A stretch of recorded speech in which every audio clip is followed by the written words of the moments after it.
On this episode of Viewpoint, the Brian Heeraman podcast, we talk about the UNC eternal election heats up, the Trinidad and Tobago economy continues on a downward spiral, the Caricom bubble is now officially burst, Gary threatens to sue bloggers, the US election is not over until it's over, and welcome my newest member to my fake news list.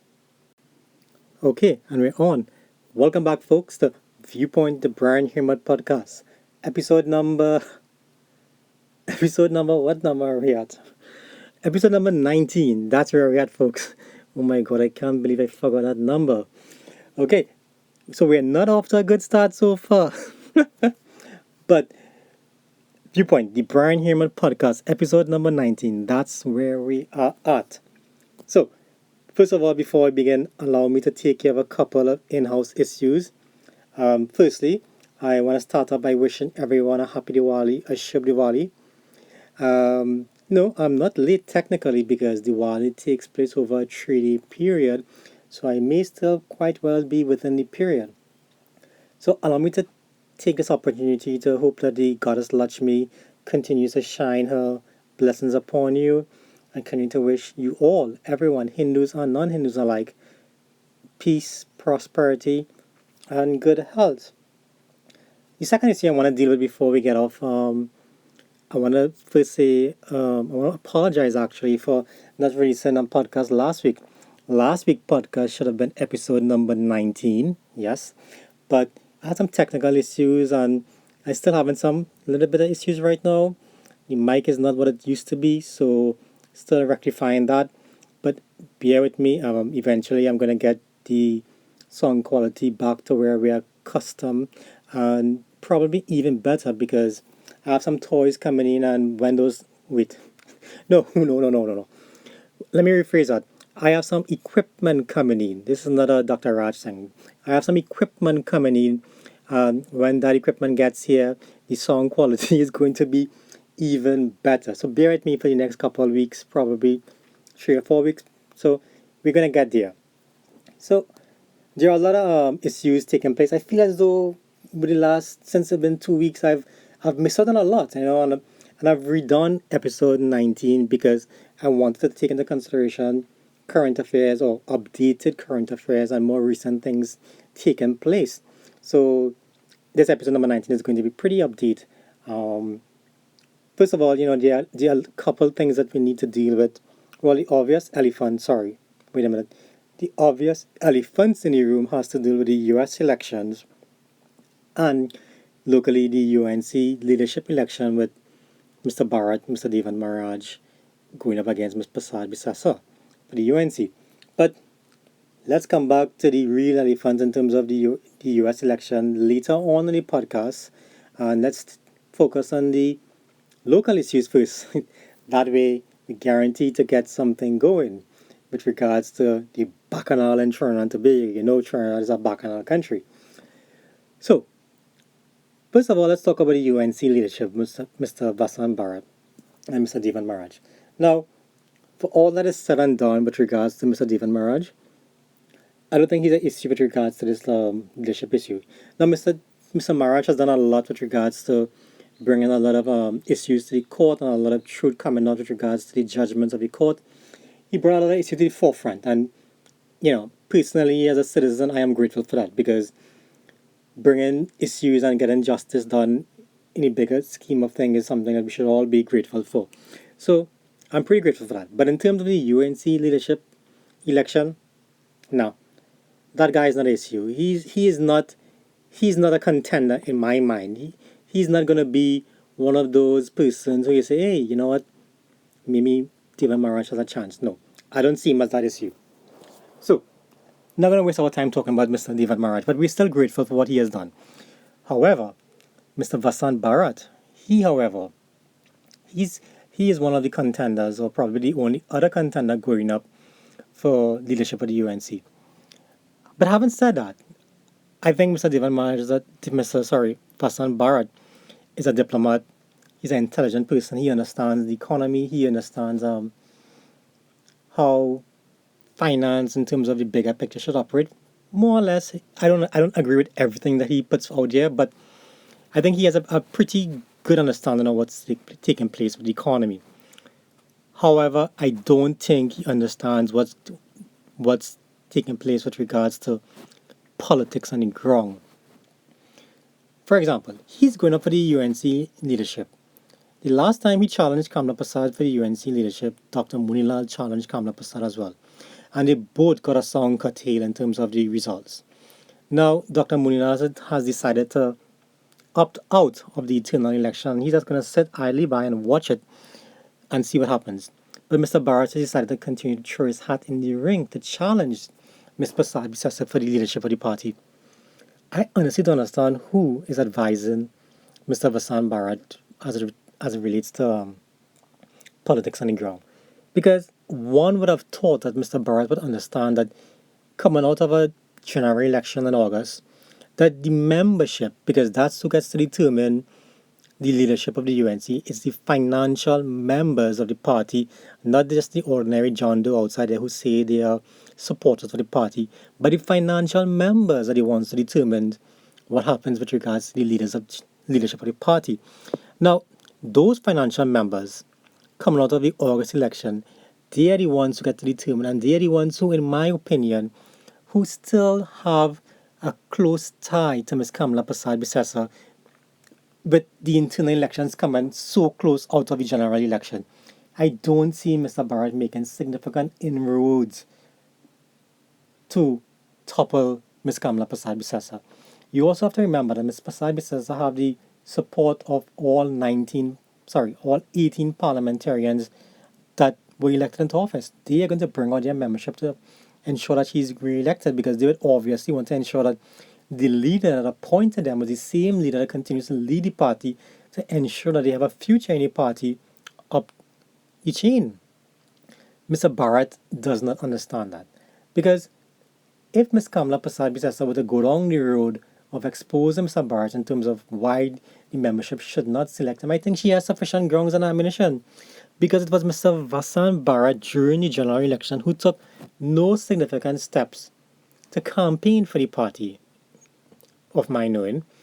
He took, as a matter of fact, Mr. Barrett was appointed by the PNM government as a member on the roadmap committee to steer Trinidad and Tobago for coming out of COVID-19. Now, one would argue that Mr. Barrett did it for the benefit of the country and whatever. No, this is politics. This is the grassroots speaking here. The membership not going to see that, Mr. Vasan Barrett. When they come up with those information and they put it forward to the membership, I think he's going to be in for some serious problems. And I don't understand why would you want to challenge Ms. Prasad Bisasa now. Now, if one were to analyze in terms of Ms. Prasad Bisasa's age, I think she's 69 now? She's 69 years old. The next general election is going to be held 4.5 years down the road. By that time, Ms. Prasad Bisasa is going to be, 70 something, 74, whatever. Do you really think that she's going to go back up and seek re-election at that age? Why challenge her now? Why not just do like what Dr. Mulnala is doing and wait? Your time will come. If you were to fail in this local election, in this internal election here, in seeking leadership, what is going to happen for you in terms of your positioning for the party in going forward, wherever the party may end up, what's going to happen to you? And I would hate to think that the party would lose someone who is as intelligent as you, or who would be sidelined because of what you're doing right now.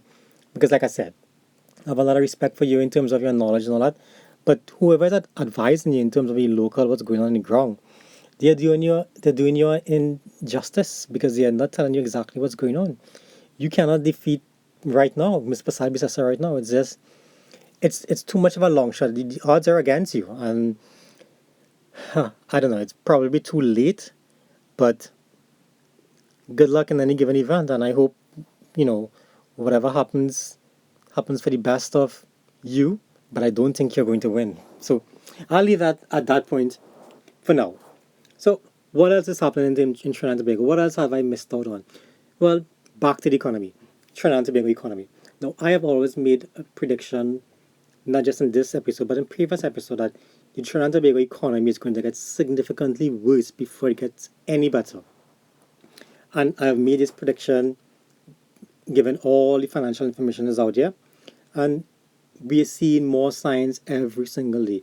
The government has done absolutely nothing to increase jobs or to ensure that there's a supply of foreign currency to the local sector to ensure that the distribution is sufficient for demand. Now, here what's going on. Just today, as a matter of fact, I've learned that how Scotiabank Trinidad has now restricted the amount of foreign currency they allow for their business clients. I think it's $500 they're saying or something like that per month. More than that, Hyatt, Lake Asphalt, they are all now looking to send home staff given the what's going on in the economy. So that's more jobs going to be coming back on the market again for more unemployment, sorry. And more than that, I see UTT as well. They have gotten a reduction in their budgeted allocation, and now they're also planning to do more layoffs. And this comes even when they have done layoffs prior to the general election. So they're now going to do another restructuring just to send out more people. UTT has always been a bad idea in my mind. I don't think there was a need for all these to spending all this money to building all these campuses when there was University of the West Indies.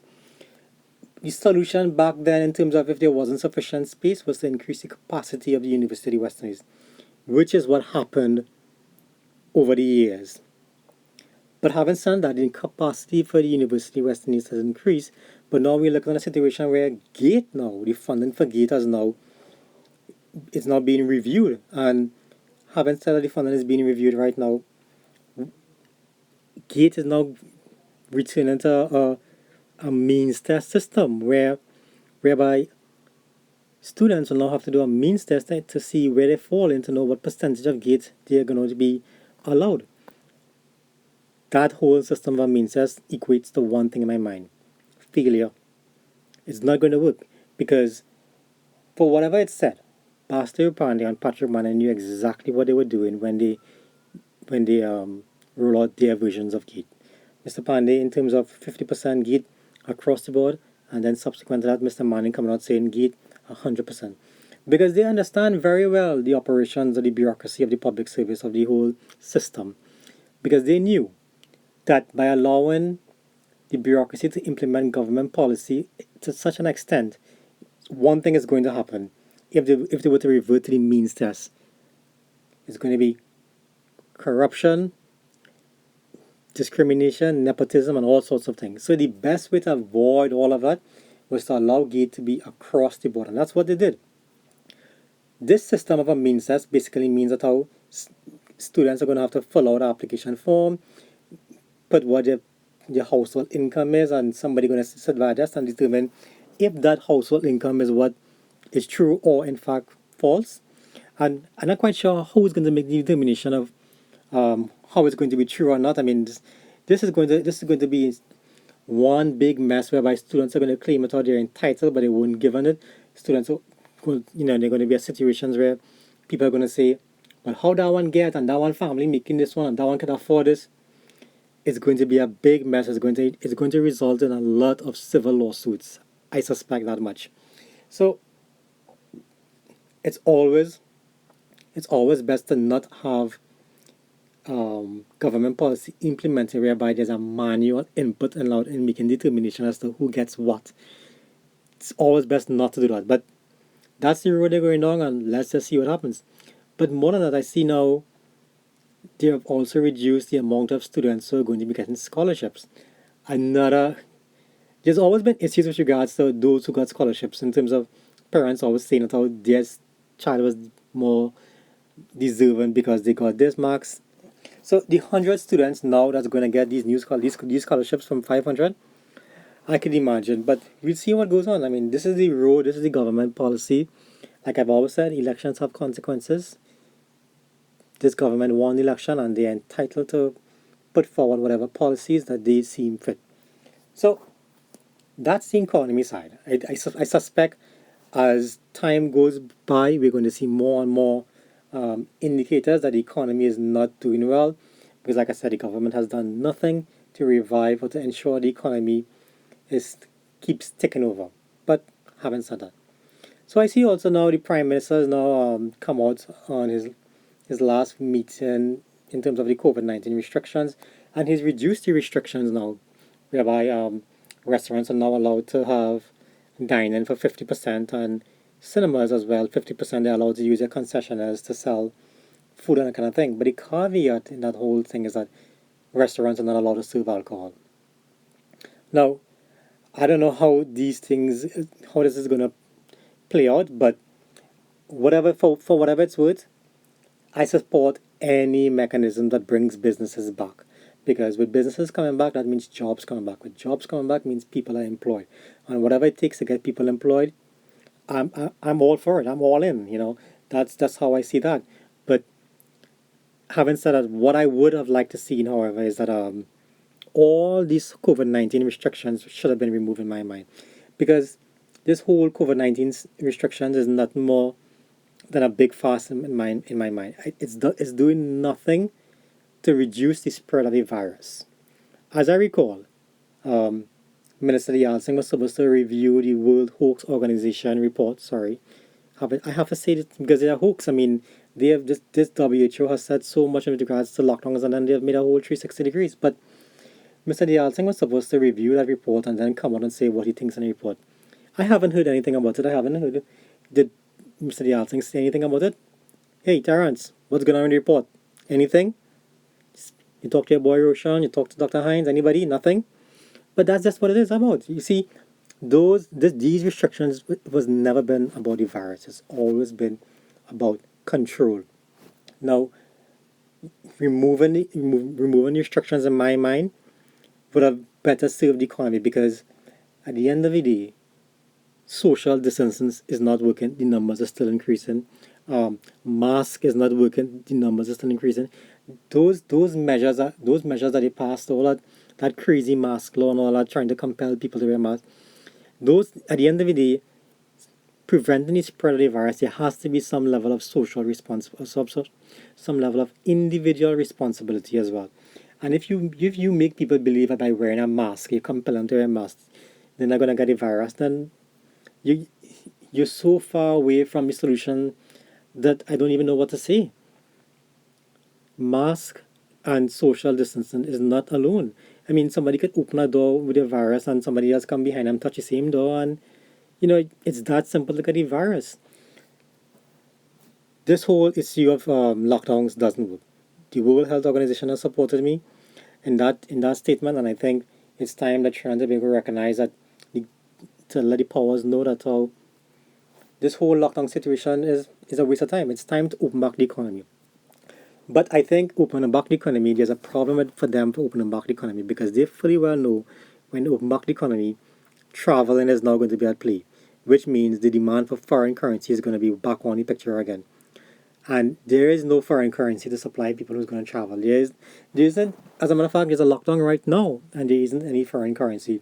I myself have trouble in getting foreign currency. So, can you imagine what's going to happen when they open back the borders? We'll see. But like I said, the numbers for COVID-19 will start back increasing, and it will continue to increase significantly over this week. And I tell you why I say that for.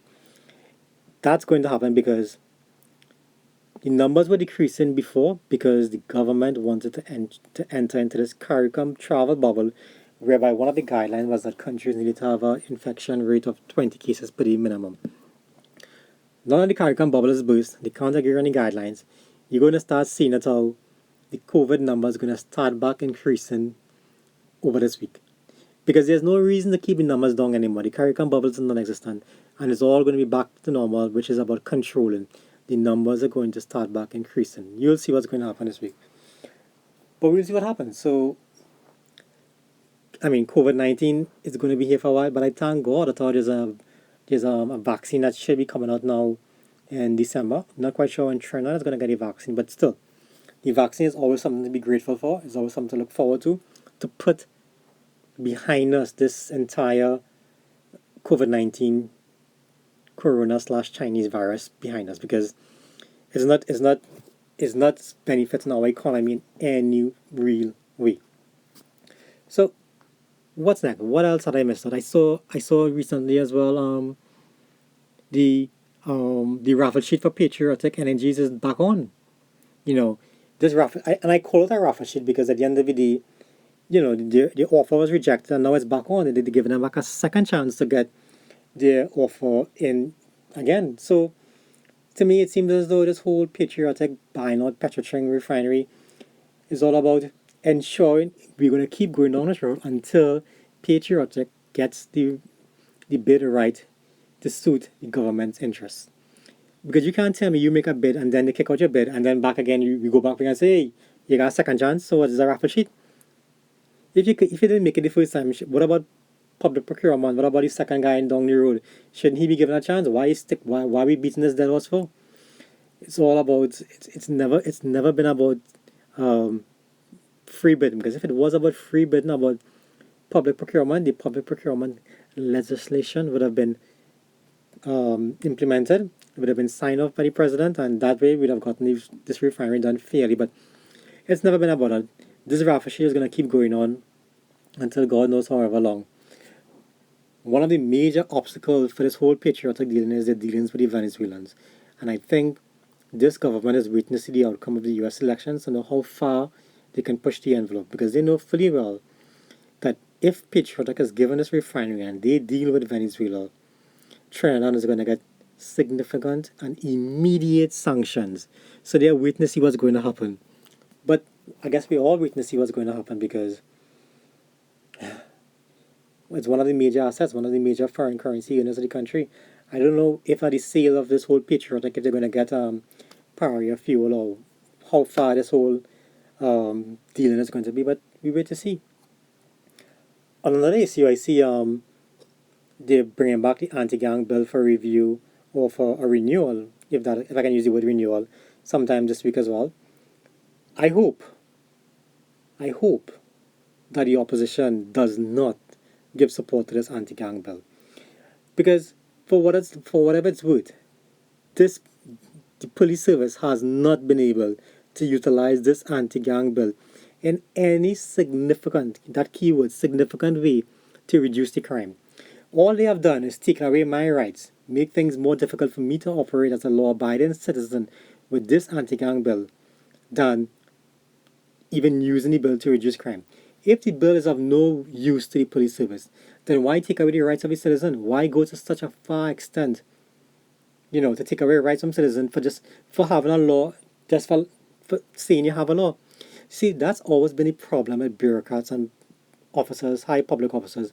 They rather sit on their desk and say, hey, we have this, than saying, where we have this, where is this?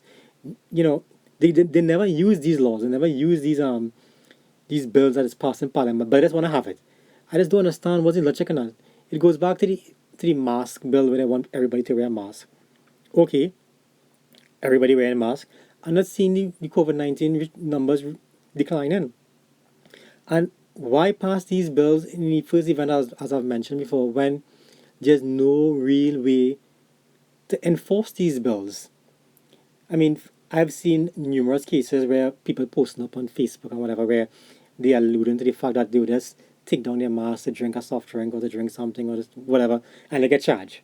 So how is it that the bill doesn't have some sort of leeway to allow these things to happen? I mean, so people are supposed to wear this mask right through they can't be drinking nothing. Like I said, people just want to. There's a certain section in society, in this population, that just want to do what they think is cool and not what's necessarily right. But it sounds cool, so we're gonna do this. It sounds cool to say everybody needs to wear a mask to prevent the spread of COVID-19, so we're going down that road. No real evidence, but that's going down that road. Anti-gang bill, we don't like gangs, so we're gonna pass a gang bill.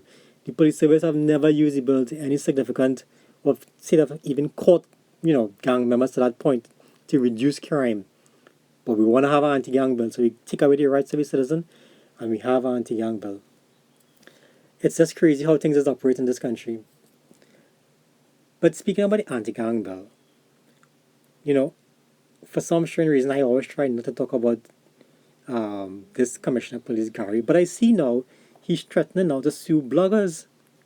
Maybe you, maybe even me, because I have this podcast, and I always talk about Gary whenever he does something stupid.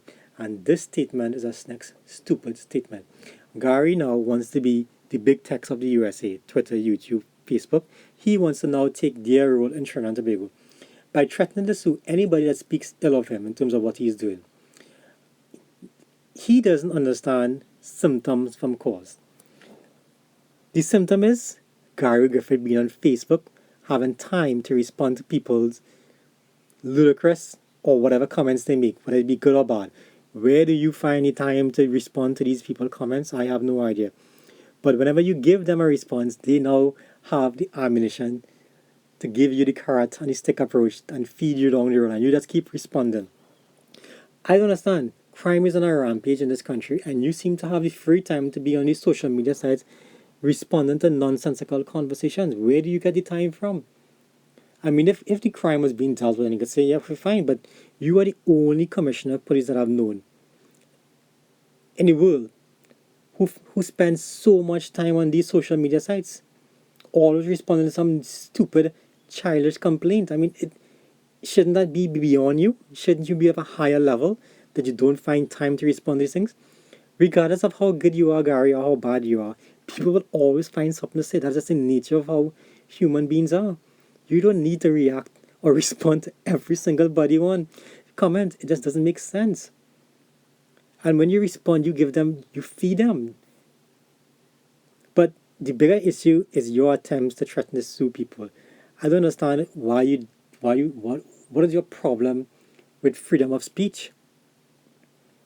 Why can't you just allow people to say what they want to say? At the end of the day, it's out there.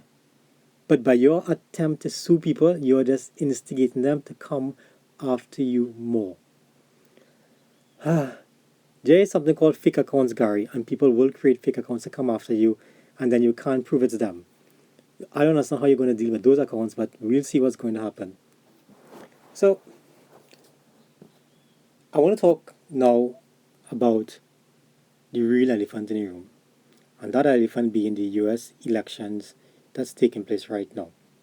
Now, as you all know, the election is not complete. There's a whole recount process taking place in some states.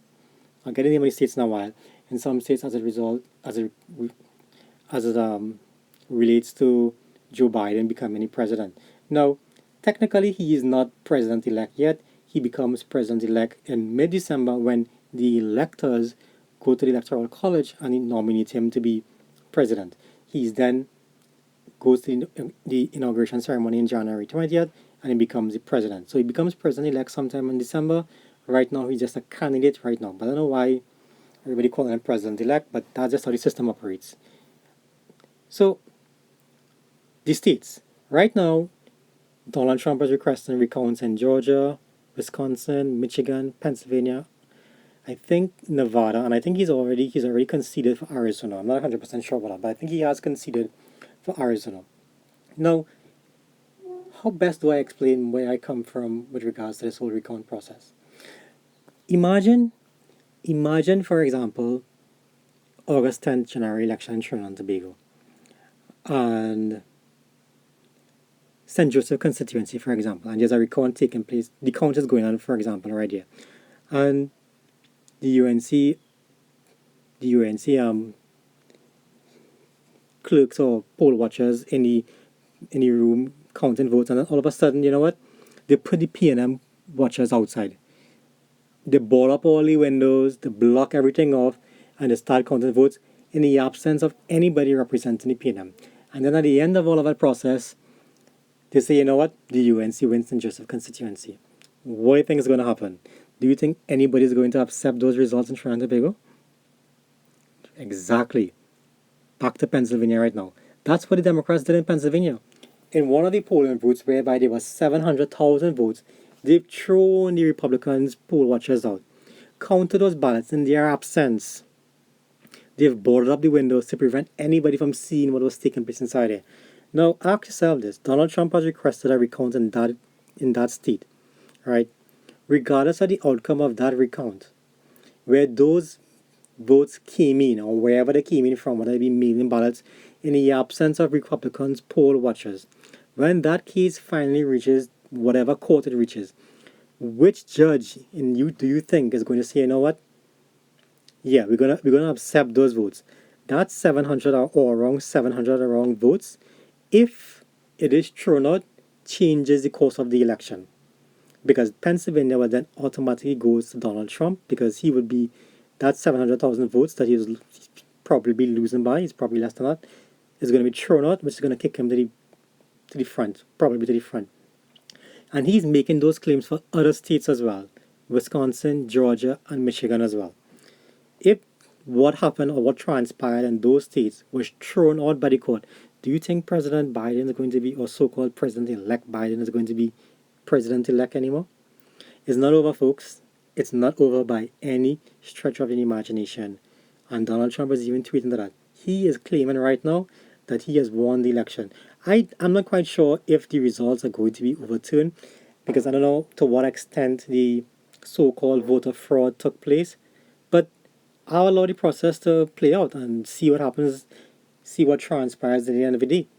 But I wouldn't bet against Donald Trump. He has proven the media wrong on numerous occasions, and he will continue to do that.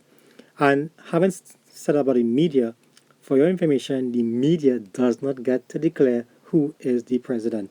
Not Fox News, not fake news, CNN. No, they don't get to declare who is the president-elect. President-elect, like I said, wait for December. That's when the president-elect comes about. On another issue in this whole American system of election taking place, have you all noticed that Twitter, YouTube, and Facebook, these big tech companies are now openly censoring conservatives' point of view? It's crazy what's going on. They have now taken up the role of First Amendment advocates and determining what is free speech.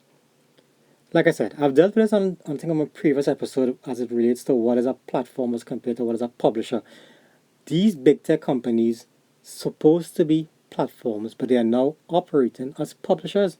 I suspect something is going to happen with regards to remove their privileges from censoring, because free speech should be one of the hallmarks of a democracy.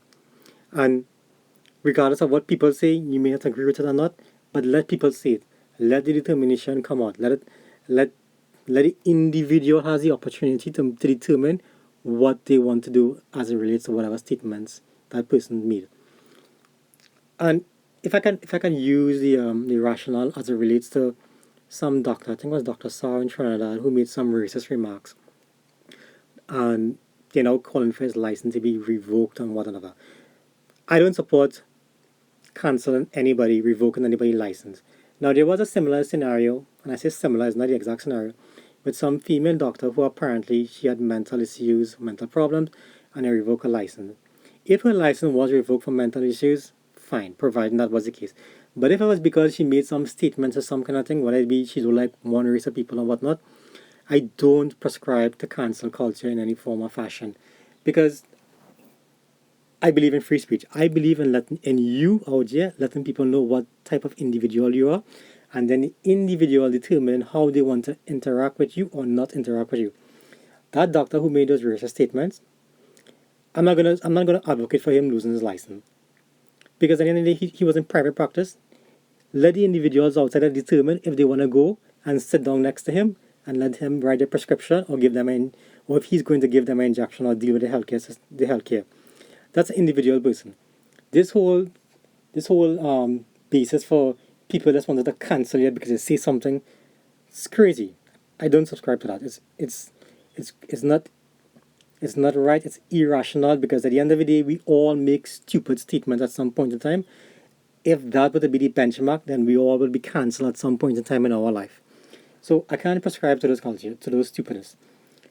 And some of these people who even making these calls for cancelling certain individuals, they themselves are worse off in terms of what they have done. So let that go. Let's let that be. I don't prescribe to cancelling. But the whole cancel culture genesis has come about from Antifa and BLM being Black Lives Matter, of course. And, I've always wanted to give a take on Black Lives Matter. And Black Lives Matter is an ideology that I just don't seem to understand, because who out there doesn't think Black Lives Matter? It's just beyond me. Because for me, not just Black Lives Matter, but all lives matter. And this prescription that they want us to believe that Black Lives Matter equals black people is just false. Because that's not the real scenario. Because I don't believe black people prescribe to the total destruction of the nuclear family. I don't believe those things. And that's what Black Lives Matter, that's what it stands for. That's one of their principles in terms of what they're protesting for. I don't believe um, black people believe in burning down businesses so that they can't get jobs and burning down. I don't support those things, and I don't believe black people support those things. All lives matter, whether it be black, white, whatever color you think you could see. However, the ideology of destroying the entire system, whether it be by BLM or by Antifa or whatever, no, I don't prescribe to those things, those ideologies, and I don't think anybody should in their right mind prescribe to those things, because that doesn't push the conversation any way forward. This whole burning down businesses and protesting and all that, it doesn't help anybody. Real conversation is real progress is made from debate, from bringing your ideas to the battlefield of ideas, and then trashing it out. And that's the only way we're going to move forward in this world. So that's just my initial thing on BLM, Antifa, and that kind of thing. But in closing, I want to introduce something else new to this podcast. From today on, and not from yesterday, from the last podcast episode, I want to start introducing what I call my fake news list. So last week I added to my first fake news list person was Tony Fraser, that so-called journalist, and I use the word journalist very, very loosely because he's not a journalist in my opinion. Today I want to add Dr. Winford James, who's a political commentator who has come out blatantly to show his bias and has now prescribed him to be an independent thought thinker. I want to add him to my list of fake news people who's prescribing to fake news out here, because to me that's what he's doing. In today's Guardian, he's talking about Trump, and you know, Trump being the orange man being bad. Everybody hates the orange man, and he's using CNN of all sources of news. Now, all news outlets have their bias, of course, but if you can come out here and use CNN as your fact-based source of information, then something is wrong with you. Then you are clearly attempting to fool me. Because CNN, the COVID-19 network, the Clinton News Network, is a biased source of news. When you want to be biased, like I keep saying constantly, there's nothing wrong with that. But you have to be factual and open with everybody out there. Let people know what's going on, what you're thinking. You just can't come out here and pretend as though everything is normal and just use CNN, like some sort of fact checker. Dr. Winford James, based on your article in today's Guardian, you are the now newest member of my fake news list. I'm going to leave it at that, folks. Take care and be safe.